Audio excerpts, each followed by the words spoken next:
गाड़ी लेके ना वहाँ के गाय आर्जन की पिछड़े आर्जन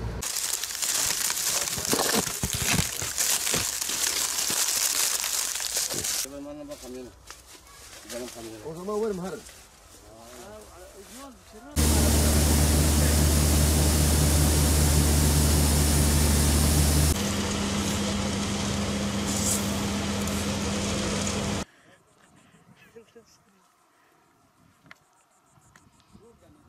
'Dal boyunca fıstık tutar yani. Şimdi mesela burada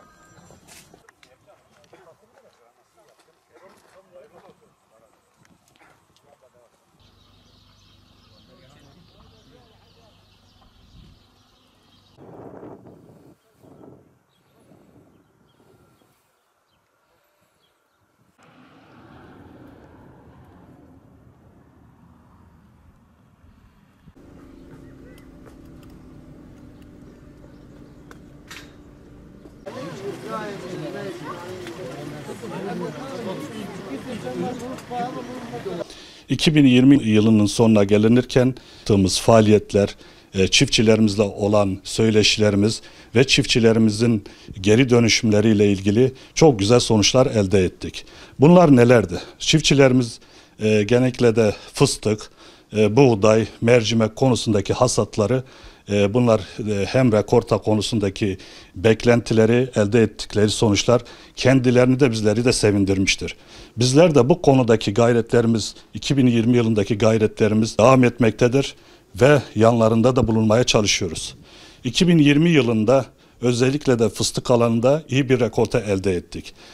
Genellikle de 60 bin, daha önce de 60 bin dekarlık fıstık alanına sahibiz. Bu alanda şu anda çiftçilerimiz özellikle bu yıl ortalama olarak 15 kilogram fıstık elde ettiler.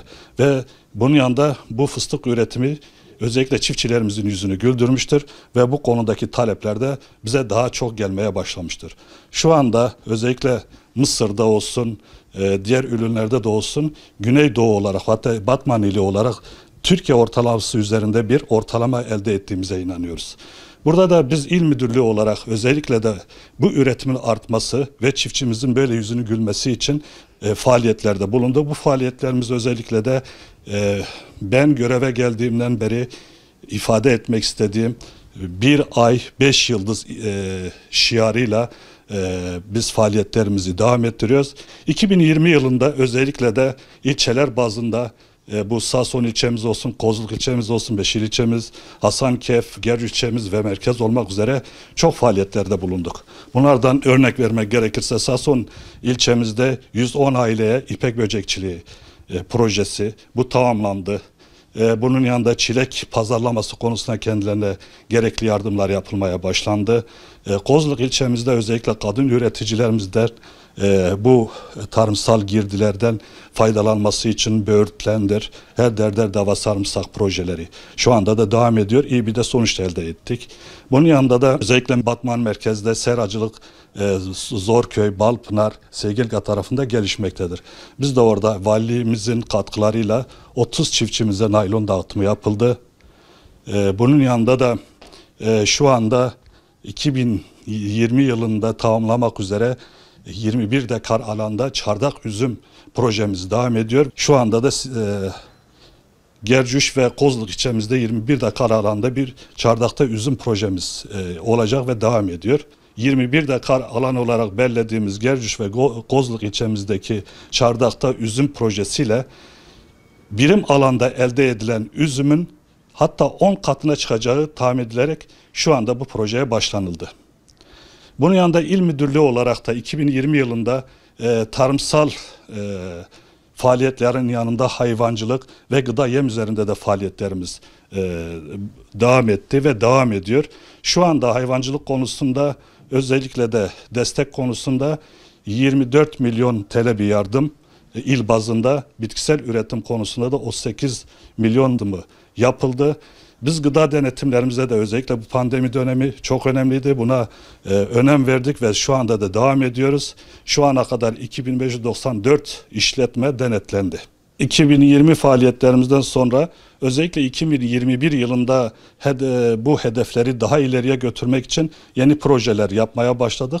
2021 yılında da yine aynı şekilde bu projeleri çiftçilerimize sunarak hem ilimizin katma değeri yüksek olan ürünleri tekrar buraya yetiştirmek ve çiftçimizin tekrar böyle hem verim bazında yüksek verim alması ve yüzünü gülmesi için çalışmalarımız devam etmektedir. Daha önce de özellikle de alternatif ürünler konusunda İl Müdürlüğümüzün, Valiliğimizin ve Bakanlığımızın çalışmaları devam etmektedir. Özellikle de şu anda ilimizde lavanta, kekik konusunda alternatif ürünler ekildi ve bunun projeleri devam ediyor. Bu 2020 yılında 80 bin fidan dağıtımı yapıldı. 2020 yılında özellikle tarımsal bazda bu yıl çiftçimizin iyi bir rekorta elde ettiğine inanıyoruz.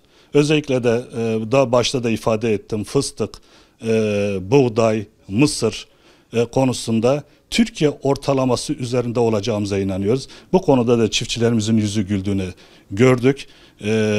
Bu da bizi çok memnun etmiştir. Tarımda yaşadığımız bu bereketli yılı inşallah 2021 ve sonraki yıllarda da görürüz ve maksadımız da amacımız da bu.